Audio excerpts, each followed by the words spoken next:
Hurricane Maria is now slamming Puerto Rico with near 200-mile-an-hour winds. Maria's winds are ripping the sides off of buildings in San Juan, Puerto Rico, and that's where New Bedford's Robert Gardner is right now. He's down in San Juan on business, and he joins us via his cell phone right now from San Juan. Robert, well, thanks for joining us today, and how's things going down there? Well, I can tell you that last night and early this morning was one wild ride. But I'm outside here right now in a little place called Condado Lagoon, just probably 20 minutes or so outside of San Juan International. And I'm at the Holiday Inn Express, and I can tell you that the people here have been absolutely fantastic with us. We'd lost power for a while. We got it back. They supplied us, make sure we had water, make sure we had food. We had to leave our rooms during the early morning hours because windows were blowing into the rooms. The wind was absolutely horrific, and there's been a lot of damage here. I'm looking across the street to a high-rise apartment that there's probably 6 or 8 apartments here that have just been blown apart, and pieces hanging from the apartment complex, one door ajar. A lot of damage. Down in front, there's an iron fence, inch-by-inch bars, and a whole section of about 20 feet has just been blown right down into the street. Never seen anything like that before. Robert, what is the status of the storm? Here, and the wind is probably between, it's probably sustained at about, I would say, 30 to 35 miles an hour, gusting to probably 40, 45. So has the worst of the storm passed your area at this point? The worst of it appearing, the eye did not go over San Juan, apparently. It went somewhere to the south, which spared us a little bit, but not a heck of a lot. I mean, we took a lot of damage here, a lot of water. The water in the front of the hotel here was up to probably just shy of my belt. And I'm 6 foot, so wow. I can give you an idea. The hotel is between a bay and the ocean, and there's about probably 6 blocks in between. So we kind of got the water from both directions. Wow. So is the area that you are in now still pretty much submerged underwater? No, the water has receded, and it's just a little bit down at the end of the street. But like I said, it's still very windy, and we got some rain, but it's not torrential. Have you heard anything about fatalities or casualties in your area? No, I haven't heard of any fatalities or casualties. One woman got a bump on the head. That's the only casualty that I know about, but she's fine. So, and, of course, I'm limited to what I can tell you about that because my scope is right here at the Holiday Inn. Absolutely. But I'll tell you, the folks here at the Holiday Inn get a high 5 and a perfect 10 from my perspective. So were there many people staying at the Holiday Inn when the storm hit? No, yeah, it was full. It was full. Okay. Yeah. I got stranded in San Juan International and had to, I was en route to the islands of Vieques, and I was told to not bother coming over because there was no power and no water. So I had to make a decision. I didn't want to spend the night in the airport, and I came here.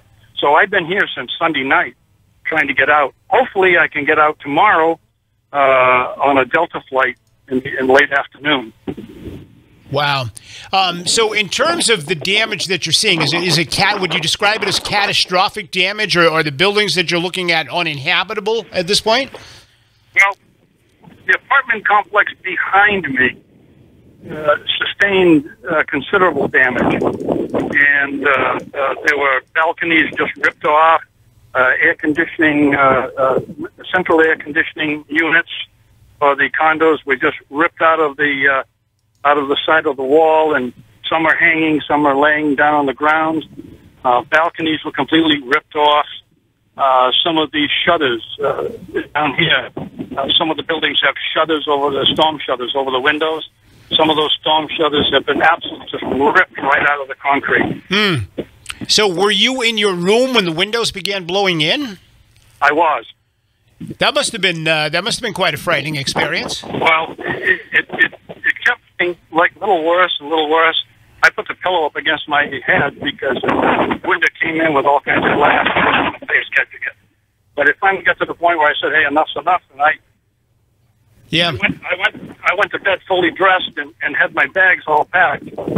So I just grabbed my stuff and I got out into the hallway, and I was told to everybody is meeting down on the second floor hallway, and that's where I've been napping, eating, drinking, everything else. I've been on that second floor hallway since I would estimate 4:30 this morning. So at this point, you felt it's safe to venture outdoors. Yeah, I'm out here like on a cement covered porch. Yeah.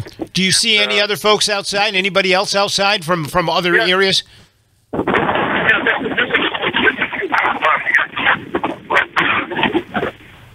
when I get through talking with you, I'm going to go back inside because it's starting to rain again. Sure. And, yeah, just we passed the worst part of it. Let me I'm looking forward to getting back to Dartmouth and New Bedford tomorrow. Yeah, so before I let you get back inside, what you need to do for your safety, I just want to find out, so have you been instructed, given any instructions from authorities about your ability to get to the airport and get out of there? You think maybe tomorrow you can leave, you said? Nothing official, but I've been watching the weather, and by noontime tomorrow, it told me that it should be we should be having some sun in San Juan. But what about damage to the airport? Have you heard anything about that? No, I have not. Yeah, because sometimes that's I got my fingers crossed. Yeah. Sometimes that's the problem. I mean, the weather goes away, but the airports have been damaged. So hopefully you'll be able to get out of there. For that stuff, so I suspect that they'll have it pretty well cleaned up. Yeah. All right. Well, listen. Stay safe. Good luck. So you were there on business, right? Oh yeah, I'm cooking. Yeah. And anybody else from the New Bedford area with you down there? No. You were by yourself. You made friends fast, though, Ben. I was en route to another island. Okay. And I got trapped here at the airport. Yeah. So I bet you made friends fast, though. You know, everybody has been absolutely great. You know, in a disaster like this, people just seem to pull together, and they help each other. And the staff here has been absolutely stellar. And the manager here, by the name of Patrici, had this thing under control. She had her employees all with designated jobs, and I've just been so impressed with the way they handle things here with so many people. It was great. Robert, any point when the windows were blowing into your room and everything else was going on, at any point during the height of the storm, did you think this was it? I'm cashing out here? No, I'm a survivor. I've been through stuff before. But I'm smart enough to get out of harm's way when I can. Well, good luck to you, and just hunker down until the sun comes out tomorrow, and hopefully you'll catch a flight out. Let us know when you get back to town so we'll know you're okay. Okay, thanks a lot. I'm just going to have a little dinner, and then I'm going to have a scotch on the rocks, and I'm going to hit the sack. I'd have a couple of scotches on the rocks if I were you. Okay. All right, good luck to you, Robert. Thanks for joining us, and be safe. Robert Gardner of New Bedford, who happened to be stranded at San Juan Airport when Maria came rolling in with up to 200-mile-an-hour wind gust, and the damage around him sounds very catastrophic. And but he said he's in a very limited area, so he can't see too far. So we'll check in with him again when he gets home and make sure he gets in fine.